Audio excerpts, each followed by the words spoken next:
च्या माध्यमातून आजचा बापूजी शेटकरांचा जयंतीचा सोहळा आपण 19वे वर्ष आपण साजरा करतो. यापूर्वी 18 वर्ष आपण ही रॅली काढली होती. आज थोडा रॅलीला उशीर झाला आहे, कारण यावर्षी बापूजी प्रेमींचं बापूजींच्या रॅलीमध्ये मोठा सहभाग आहे. तर मी तुम्हा सर्वांना विनंती करतो, जोरदार टाळ्या व्हायला पाहिजे. हे तुमच्यासाठी आहे आणि तुम्ही भागोजी तुम्हाला कळले आहे. आणि आज जी आपण चित्रफित पाहिली, ही चित्रफित पाहिल्यानंतर भागोजी काय आहेत हे आपल्याला सहजरित्या कळलेले आहेत. ह्या दरवर्षी आम्ही भाषणं करतो, लोक ऐकतात, कित्येक लोक इकडनं ऐकतात, इकडनं सोडून देतात. पण आता मला विश्वास आहे की आजचा जो समूह जो जमलेला आहे हा पुढच्या वर्षीचा आमचं माध्यम आहे. पुढल्या वर्षी मला वाटतं इकडे खुर्च्या अजून पाठीपर्यंत न्याव्या लागतील आणि तो दिवस लांब नसेल जेव्हा इथे लोक रस्त्यावरती उभे राहून सुद्धा भागोजींच्या कार्यक्रमाला येतील. भागोजी जन्माने भंडारी होते, पण ते कर्माने हिंदू होते. त्यांनी जात कधी पाहिलीच नाही. केवळ मानवतेसाठी व मानवासाठी जगावं अशा पद्धतीचं जीवन. आज आमच्याकडे आमच्या विनंतीला मान देऊन अविनाश महाराज इथे आलेले आहेत, करवेरी पीठचे. त्याचप्रमाणे ज्यांच्यामुळे हा कार्यक्रम सुरू झाला 18 वर्षापूर्वी, असे आमचे पप्पी पाटील, आपण जे इकडचे जुनी माणसं आहेत त्यांना ओळखतात सगळे.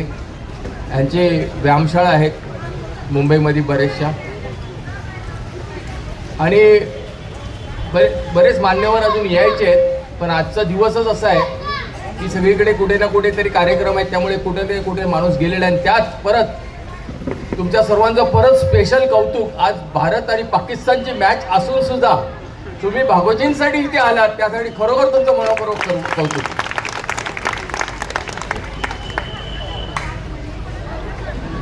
भागोजी जे जगले आहेत तसं आपल्यातलं मला वाटत नाही एकही मनुष्य जगू शकेल. पण माझी प्रयत्न असा आहे की आपण सगळ्यांनी किमान त्यांच्या पायाच्या नखातली धूळ जरी आपण बनवू शकलो तरी खूप मोठी गोष्ट घडेल. कारण अलीकडचा जो काळ आहे हा पूर्ण कलियुगाचा काळ आहे. इथे माणूस कोणालाही तुम्ही भागोजीबद्दल सांगितलं तर ते विचारणार, ते पुरावे मागतात. कशावरनं तू बोलतोस, कशावरनं हे तुझं खरं. मग त्यांना पुरावे द्यावे लागतात, संदर्भ सांगावे लागतात. पण आता ही जी आपण ध्वनिफीत पाहिली, हे आता कायमस्वरूपी आमच्या संघटनेचं, आमच्या समाजाचं, आमच्या लोकांचं एक ॲसेट झालेलं आहे. आता ही ध्वनिफीत आणि चित्रफीत जी आहे ती आता खेडोपाडी गावोगावी आम्ही घेऊन जाणार आणि भागोजींचा प्रचार करणार. भागोजी काय आहेत हे सांगणं ह्यामुळे फार सोपं होणार आहे. आणि एखादा चित्रपट काढायला गेलो तर त्याला कमीत कमी 40-50 लाख रुपये लागतील कमीत कमी. कारण त्या काळातली सगळी शूटिंग उभी करणं, सेट उभी करणं हे आजच्या घडीला सोपं नाही आहे. पण आता AI मुळे जरी शक्य असलं तरी AIची सध्याची कॉस्टिंग जी आहे ती सेट उभं करणं परवडेल अशी आहे. त्यामुळे आपल्याला चित्रपट नक्की काढायचा आहे, पण त्याच्या सर्वांच्या आधी महाराष्ट्र सरकारकडनं भागोजी प्रेमींसाठी त्यांचं स्मारक, यथचित्त स्मारक व्हावं म्हणून एक भूखंड आपल्याला मिळण्याची शक्यता निर्माण झालेली आहे. आणि तो इथेच त्यांनी दिलेल्या 9 एकर भूखंडमध्येच आम्हाला तो भूखंड हवा असा आमचा रट्टा होता, आमची मागणी होती.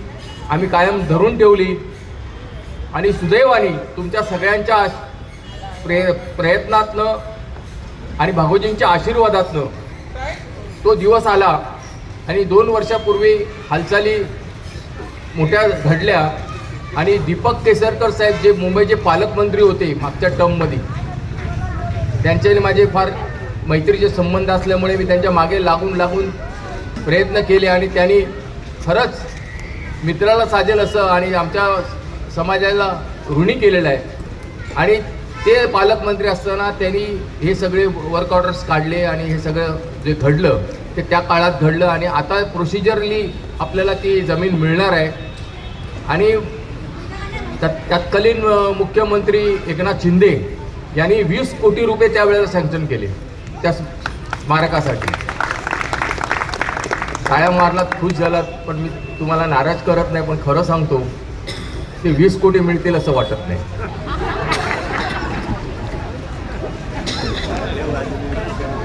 त्याचं कारण असं आहे, देणाऱ्याने दिलेलं आहे, आम्हाला घ्यायचं पण आहे, भागोजींचं स्मारक बांधायचं पण आहे. पण देणाऱ्याने जेव्हा हे वाचली कंडिशन तर म्हणाला जमीन पण आम्ही द्यायची आणि पैसे सुद्धा आम्ही द्यायचं असं नाही, दोघातलं काहीतरी एक मागा. आता शिवाजी पार्क सारख्या ठिकाणी एखादा भूखंड पाहिजे असेल तर भागोजींनी त्यावेळेला 9 एकर भूखंड दान केला.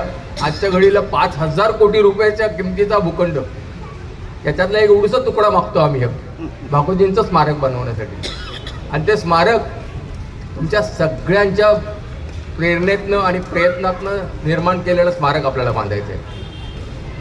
ह्याच्यात तुमच्या सगळ्यांचा अभिप्राय घेतला जाईल. आज जे इथे आपण सोयीनर जे प्रकाशित केलं अशाच पद्धतीचं तुमच्याकडनं सगळ्यांकडनं आपण हे मागवणार आहोत, तुमचे अभिप्राय मागवणार आहोत, ते स्मारक कसं असावं. कारण तुम्हाला आता भागोजी थोडेसे तरी कळले आजच्या या चित्रफितीमुळे, अजूनही लोकांना कळेल.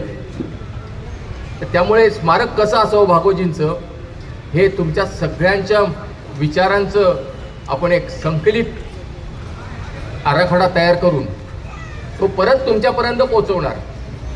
हे सर्वांच्या विचारांचं सार हे असं निघालेलं आहे आणि अशा पद्धतीचं आपल्याला इथे स्मारक बांधायचं आहे. आणि त्यासाठी सर्व समाजाला, असं जरुरी नाही भंडारी समाजाला, कारण ते भंडारी समाजाचं नसणार आहे, ते भागोजींचं असणार आहे. कारण भागोजी हिंदूंसाठी जगले, भंडारी जरी जन्माने आले तरी संपूर्ण जीवन ते हिंदूंसाठी जगले. हिंदुत्व त्यांनी जोपासलं, मानवता जोपासली, देशाच्या स्वातंत्र्यामध्ये त्यांचा मोठा सिंहाचा वाटा आहे, या मुंबईच्या जडणघडणीमध्ये त्यांचा मोठा वाटा आहे. हे सगळं आपण आता पाहिलं.